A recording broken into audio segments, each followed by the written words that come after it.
Good morning, tropa. Kagigising ko lang. Siyempre, paggising, cellphone agad.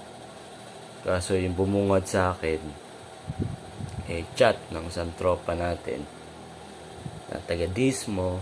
Sabi, tropa, tonton, meron daw isang bata sa Dismo na merong sakit. At ang sabi, lagi daw akong inaantay.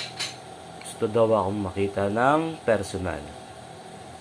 So sabi ko, ngayon lang, nag-chat din ako. Sabi ko, sino? Hindi ko kasi kilala. Wala naman ako nakikita ang bata na payat. Payat na daw eh.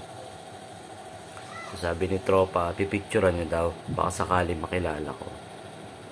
So sabi ko, sige. Kaso, personally, kung yung bata nangangailangan ng pinansyal, wala tayo nun eh.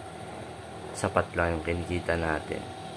Pero kung gusto ng bata na makita ako, walang problema. Meron ako ibibigay, siguro mga chocolate, ganun. O kaya inspiration kung talagang gusto niya akong makita. Nakakataba lang ng puso kasi sa Dismo sikat talaga ako eh. Ang sarap sa pakaramdam. Tapos i-chat ka pa na sana makita daw ako. So sana mapagbigyan natin yung gusto ng bata. So, kung pala rin, mamaya, ipasok ako 2 to 10. Kung makikita ko yung bata. So, ma-videohan natin. So, yung mga kapanood ng video na yun, sana kung gusto nyo tulungan, tulungan nyo. Hindi para sa akin, hindi para dun sa bata. So, may muta pa ako, kikigising ko lang. Bigla lang ako napaisip. Ayos yun ah.